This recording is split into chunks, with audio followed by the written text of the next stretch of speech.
What's up, people? It's Urban Lover coming strictly and direct from your mama's basement. Memphis Grizzlies, Lakers, they played tonight. Lakers just came off a win beating the Houston Rockets. Memphis, it is what it is. Young team, up and rising. Not that many stars on their team. Ja Morant, it's like one of the major stars, but actually he went down for, I think it was health protocol, something like that.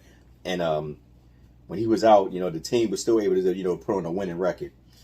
All due to good coaching.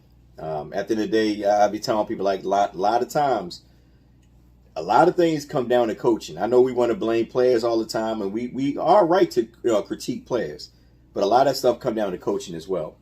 Now the Lakers actually throughout the game, they was basically leading. You know what I'm saying? They was basically leading the game.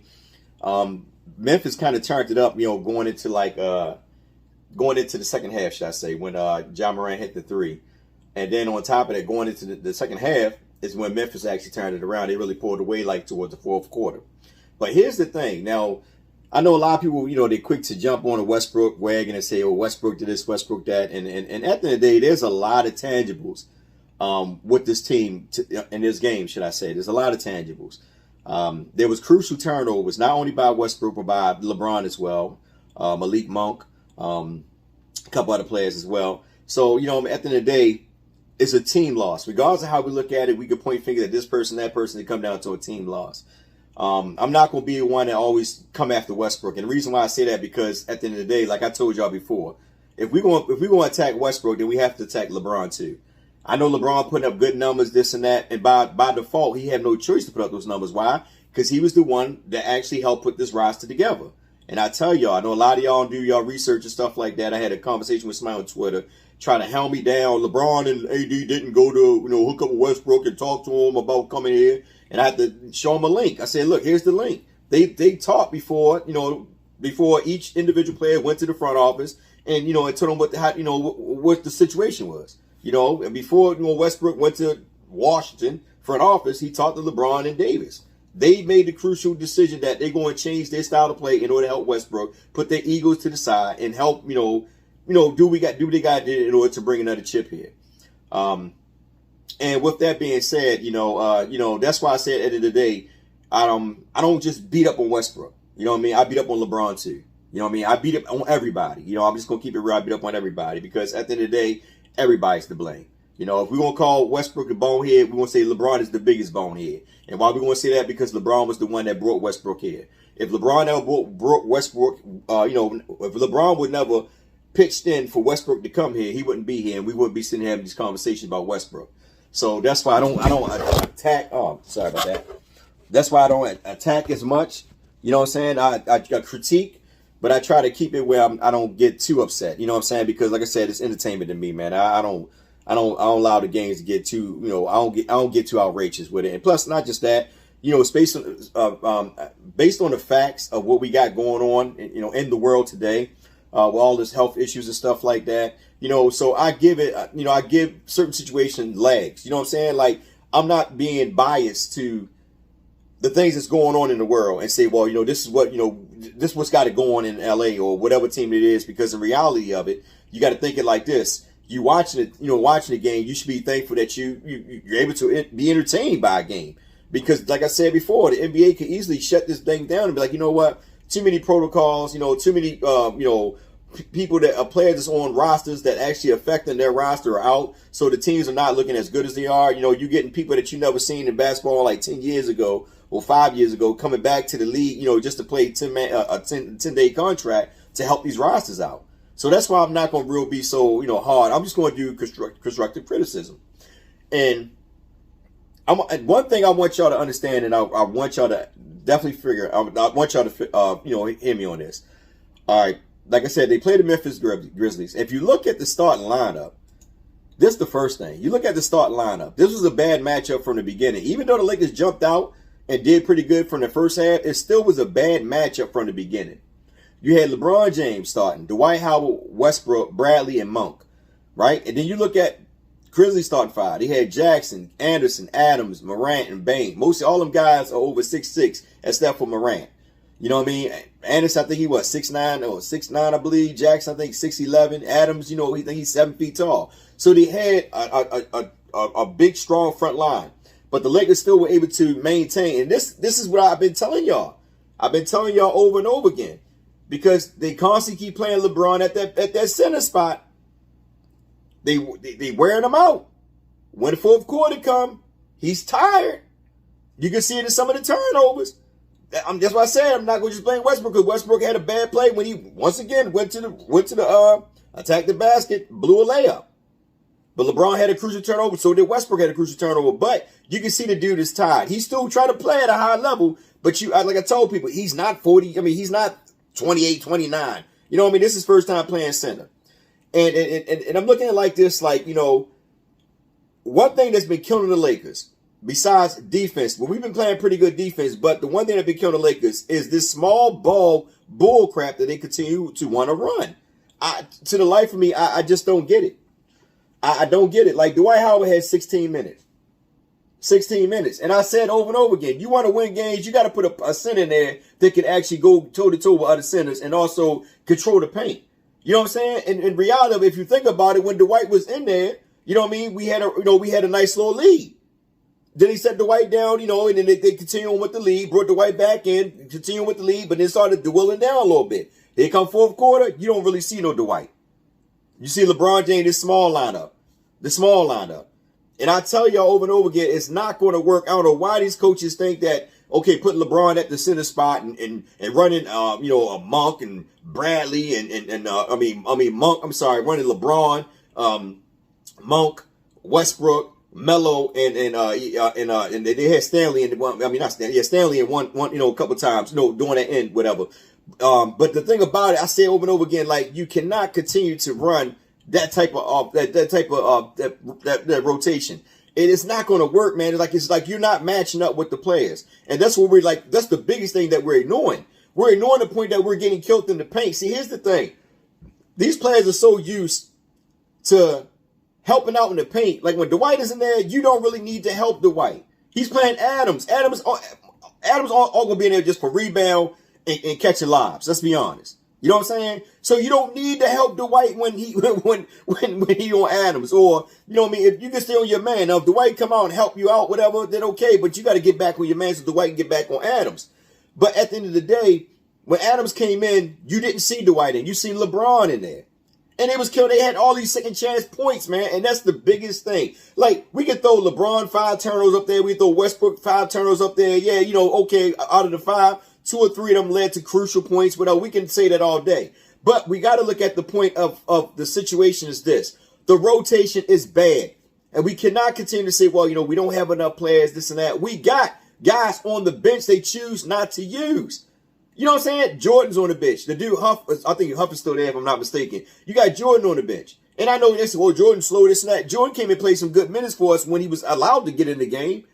But you got to bring him in there. Like when Adams coming in there, if you want, bring Jordan in there a little bit and then bring the White in there, whatever. But for not to play them and then go small. Look, I put like this. All right, you go there, you look at Jackson at 15, and really they didn't really do nothing with just Morant just going off and Baines. Those two going off. The backcourt. So you have Morant and Baines in there, right? Morant going off 13 for 27, 6 for 7 behind the arc, 9 for 12 from the free throw line. He had 10 rebounds. He had 3 offensive boards. Adams had 3 offensive boards. Tillou had 2 offensive boards. Jones had 1 offensive boards. So you look at it like this. They had, they didn't really have a lot of turnovers, but Ja Morant had 6 turnovers. But like I said, he is the man on the team. And like I said, when you score a lot like that, a lot of people don't pay attention to turnovers because why? They're looking at you dropping points. Like they looked at Ja Morant dropped 41, right? But he had 6 turnovers. Right? But at the end of the day, this game still could have been won by the Lakers. I just think that towards the end, they should have had Dwight Howard in there and not run that small lineup. When Adams came in, they should have brought Dwight Howard in there. That's how I look at it. You should have brought Dwight Howard in there, and I would have ran. I just look at it like this as in based on matchups. I'd have had Dwight Howard, LeBron James, like I said, the power forward spot. Now, if you want to bring Carmelo at the power forward spot, put LeBron at the small forward spot, that's cool. You know what I'm saying? And then Monk and Westbrook. But at the end of the day, they still ran that small ball lineup, and that small ball lineup at the end of the day I'm going to show y'all the game stats. At the end of the day, that's one of the things that we do not pay attention to. The small ball lineup, and like I said, players and teams are getting what they want in the paint. Because see, here's the thing. What people fail to realize, when you go small and the team got bigs that can actually go down there and put backs and, and get easy layups and all that, that means your perimeter defenders got to come down to help you in the paint. So if your perimeter defenders are coming down to help you in the paint, guess what? That means their opponent is wide open for a three. It's the same scenarios. And it's like your coaches should acknowledge this and say, you know what? We cannot run this small ball because we don't have the manpower to run it. It doesn't work. Certain teams it might work, but some teams it's not going to work. And I said this in the game when they beat Houston. I said, look, they might have got away, with that on Woods. I said, and I told somebody that on Twitter. I said, but that's not going to work against a pivotal, a regular center. And you go to see it. Like I tell people, Adams is not somebody that's going to score, but he's somebody to do what? To enforce the paint, to protect the paint and do what do what he's supposed to do. And he didn't really do much, but the point is him just him being there makes a lot of difference for that team. So now, like I said, now LeBron, even though he had 5 turnovers, he still had a good game. And I'll tell you like this, at this point in time, LeBron James is going to have a good game because he's the CEO of why Westbrook is here. So he got to play out. And a lot of fans are ignoring that. We're just blaming Westbrook, but we're ignoring the part that LeBron James was the reason Westbrook came in. We're ignoring that. So we just say, well, he's putting up points, this and that. Yeah. But the point is, him, and this is my thing with LeBron. I don't knock LeBron because I have mad respect for LeBron. But here's my thing I'm starting to figure out about LeBron. LeBron is so humble, and I'm going to hit y'all with something. He's so humble. If you notice, he grabbed players that most teams or fans don't really deal with no more. And what I mean by that, I ain't going to say fans, I'm going to just say most teams.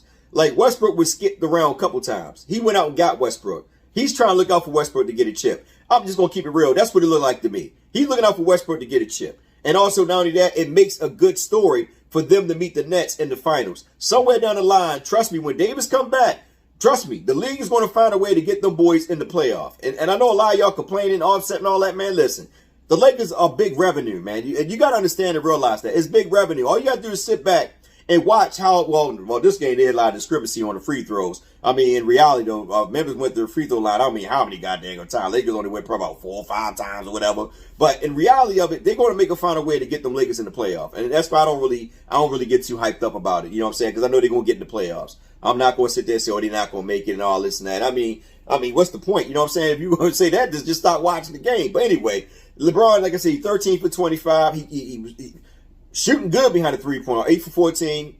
3 for 3 from the free throw line. He had 2 offensive boards, 13 boards overall, 7 assists, 2 steals, 2 blocks, 5 turnovers. He fill out the stat sheet. He got to do it all. He the one brought Davis over here. Let's keep it real. When I told people before, you get a guy that's injury prone, and people say, oh, his numbers are good. Yeah, but if his numbers are good and he's only playing 50% of the game or the season, then what? How does it benefit the team? You know what I mean? And then on top of that, remember, him and LeBron told Westbrook, look, I'm going to play center. LeBron played power forward. Let Westbrook bring the ball down. That's just the whole game plan was. But as you can see, when Davis was here, he didn't play center. So we got to get, at the end of the day, everything falls on LeBron. LeBron got to be the one to actually put some fire on Anthony Davis and Westbrook. But if they want to win, LeBron got to get up in them boys' butt. I'm just going to keep, I ain't going to say it like that. LeBron James got to get up in them, got to get on them boys. I ain't going to say the other thing, and it don't sound too right. But LeBron James got to get on them, straight up, man. He got to get on them, man, because if you want to win, you got to get on them. And I'm just real big at point that Dwight Howard should play more minutes, man. And you see when he was in the game, Dwight Howard wasn't really doing nothing. He wasn't. And that's what I'm trying to tell people, man. Here's the thing. You sit in the game like yesterday they played Houston Rockets. Houston Rockets are the third worst team in the NBA. And you got Dwight Howard sitting on the bench and you not even one time, Dave, even bring him into the game. Not one time bringing the man in the game. Then you bring him in this game right here and you can watch some of the game. It's like he's just dead. He's just dead. And I'm telling you, as soon as it's over, Dwight out. I already see that. As soon as he's over, he ain't coming back. You know what I mean? Because it's saying, well, Jordan, whatever. But you're not even using him. You're not even using him, man. And that's what I'm saying, man. Look, Dwight Howard could be catching lobs and all that. 2 for 3 for the field goal thing. He only had like 1 rebound. He wasn't really doing nothing. 1 assist. He probably not even motivated to be out there on the floor sometimes. That's why he foul all the time. I'm just keeping it real, man. That's probably why he foul all the time.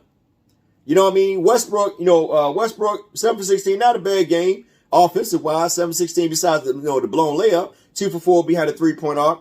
But let's keep it real. And that's my thing. See, y'all like to beat up on Westbrook, but let's be honest.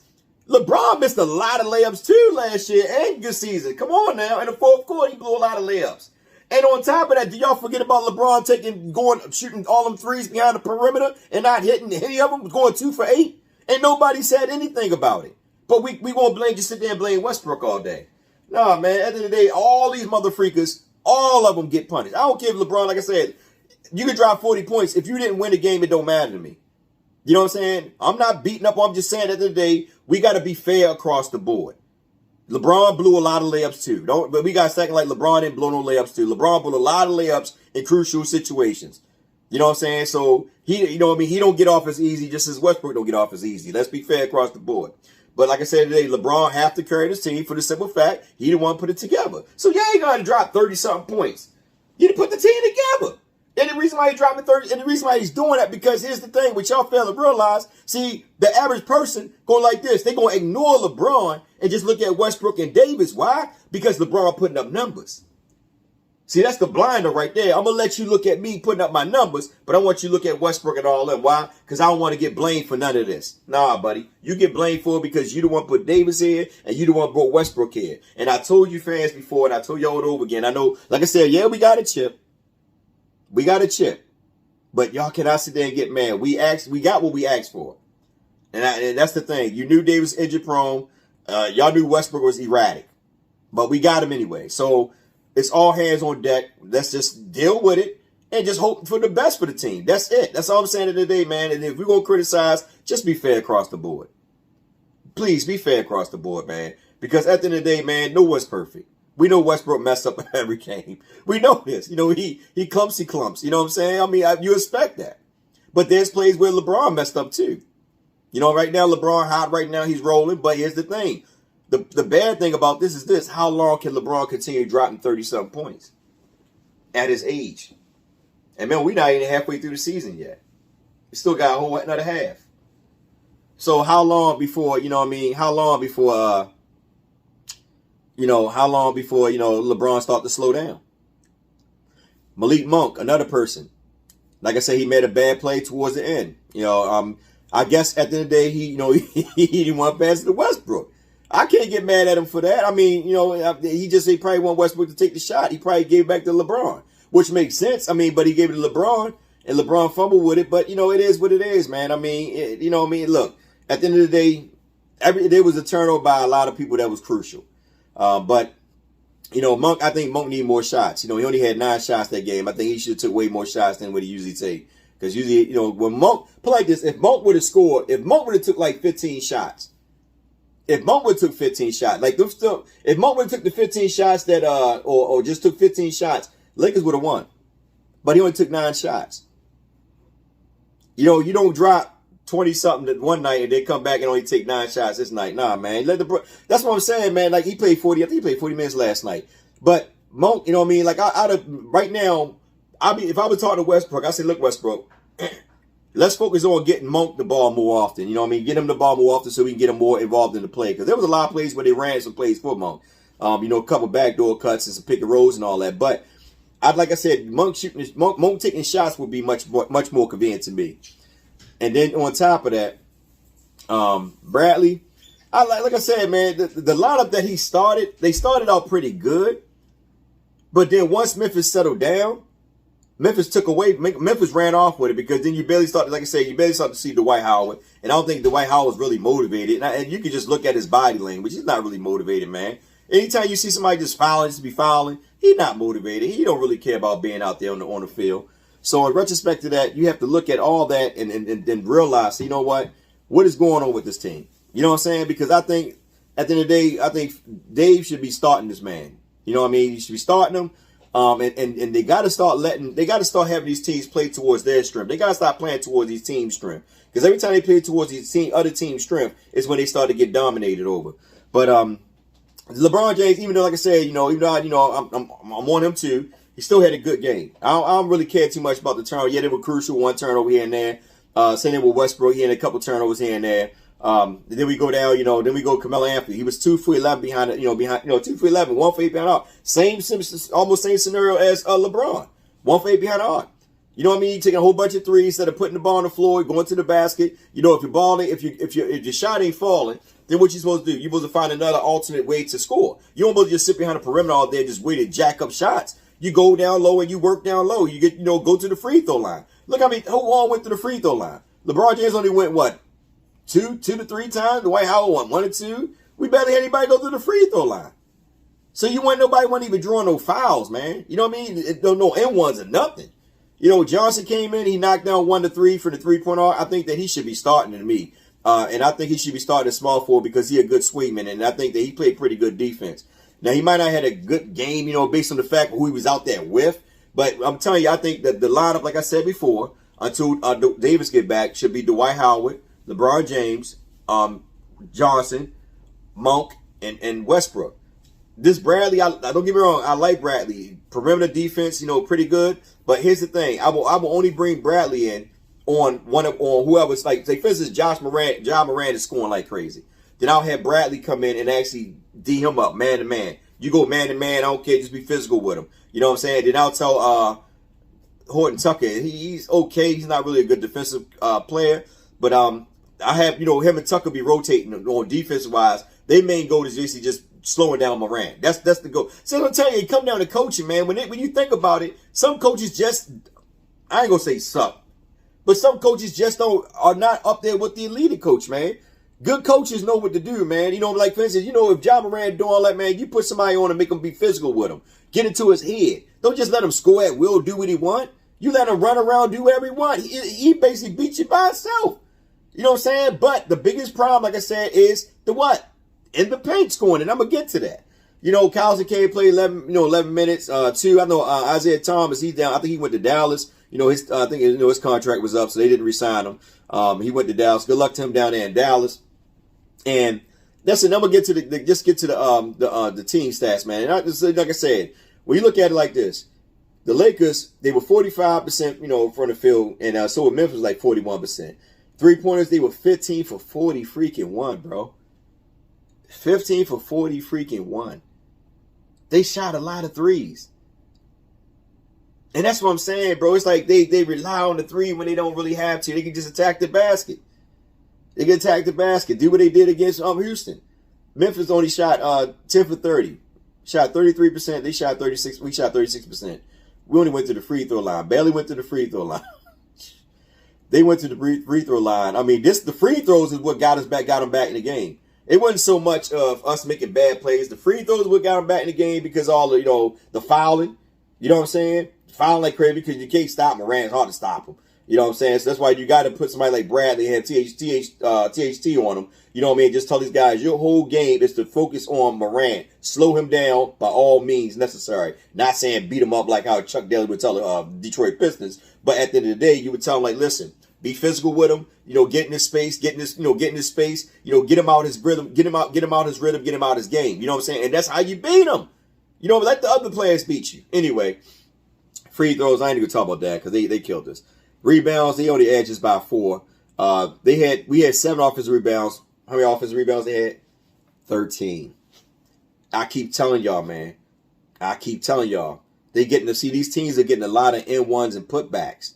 We you know what I mean? Because they going small. If you see that the same numbers over and over again, like I told people, it don't matter if LeBron had 5 turnovers and Westbrook had 5 this game. That to me, even though they still had like crucial turnovers, they still played a good game. The biggest problem is small ball. That's the biggest problem. They running too much small ball, and they're getting killed in the paint. It's like I'm sitting there saying, like, man, if anything, make some trades to go get a daggone center, somebody that can or move around the court or whatever. You should have went and got Cousins, but it is what it is. Then you look at assists. We had 24 to the 18 because it was all Morant. Then steals, we only had 5 to their 13. We didn't really do nothing. Blocks, 5 to their 5. Total turnovers, we had 18, almost to our numbers, and they had 13. Points off turnovers. Now, we had 21 points off turnovers. They had 14 points off turnovers. No, my bad. No. Yeah. We had 21 points off turnover. And they had, we had 14. No, they had 14. I'm sorry. Fast break points. We had 15 to their 12. Now, here's the thing. Points in paint. Lakers barely went in the paint. Now, with Houston, we had 50-something points in the paint. Now, look at it. 36 points because they were shooting all them daggone threes, all jumpers and stuff. Not going in the paint. Not attacking the paint. 36 points. That's why they wasn't going to the free throw line.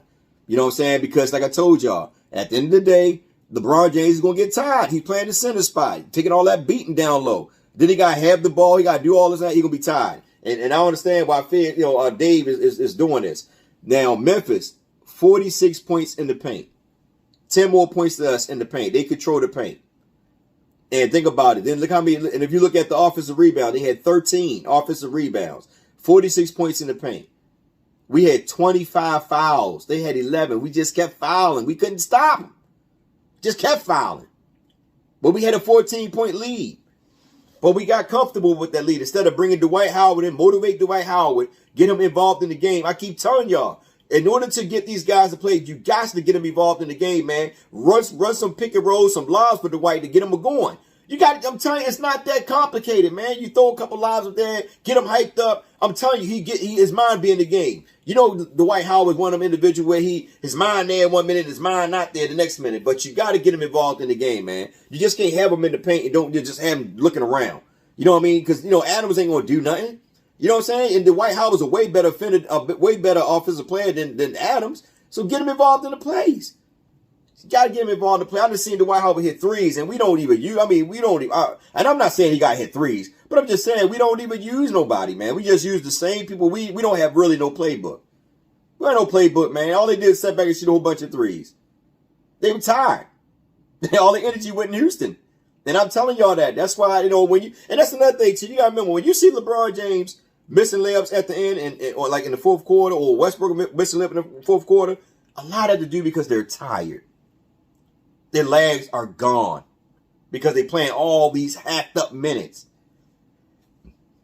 You know what I'm saying? That's why I said today, you got to use people. You got to bring Rondo in. Bring Rondo in. Let Westbrook get some air. Let Westbrook get some on this. Let Westbrook. I can't even get the word out. Let Westbrook, get some energy. You know what I mean? Same thing with LeBron. You got to sit him down. Got to sit him down, man. You know what I mean? But I don't know. I just say like this. LeBron, at the end of the day, LeBron had a good game, but like I said, we still came out with the loss, and I'm not even mad though. You know what I mean? Because like I said, we still in the mix. You know what I mean? Davis should be. I don't know when Davis come back, but we could just start winning some games. We'll be all right. But he was 8. Like I said, you look at this. Avery Brad was 1 for 5. Monk was 2 for 5. He didn't really shoot. Monk didn't really shoot that much though. That's the thing. I'd have had Monk. Put it like this. You see, Carmelo Anthony have 11 shots. Monk had them 11 shots. No disrespect to Anthony Davis, but Monk was 6 for 9. 6 for 9. And that's what I'm trying to tell y'all. And I'm listening to one of our announcers. I forgot his name. Who was it? Stewart. I forgot who it was yesterday. Talking about, yeah, LeBron James had a good IQ because he always get the ball to the hot man. That's not always true, bro. Carmelo is LeBron James' homie. He gonna look out for him. Monk should be the man. I'm sorry, man. I'm gonna be honest with you. After LeBron James, the next best scorer on that team is Malik Monk. Y'all can say what you want, but Malik Monk is the next best scorer on that team, and Monk should at least take 15 shots. Carmelo Anthony, he was cold, but they kept feeding him. Why would he not feed him Monk? That's why I tell you, man. You look at this. You look at the squad, man. There's so many different variables that you can blame. That's why I say it's not you just point the finger at Westbrook. It's so many variables you can blame about this team.